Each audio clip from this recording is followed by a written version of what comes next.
Važnost ove manifestacije prije svega je sveobuhvatna na području cijele Hrvatske, ali prije svega i na području ove županije gdje se u ovom lijepom prostoru okupilo 60-ak proizvođača iz Zagrebačke županije koji su mahom i primarni proizvođači, ali i veliki prerađivači.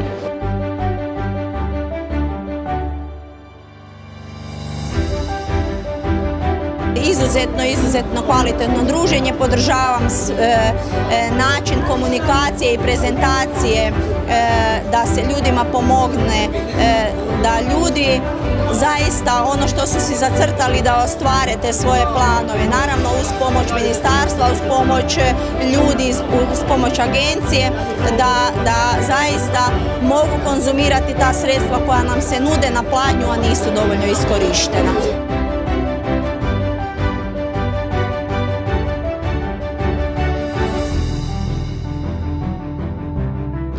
Pa nama je želja tijekom ove promotivne kampanje predstaviti sve korisnike zaštićenih znakova Hrvatske poljoprivredne agencije, kao i one koji će tek to postati.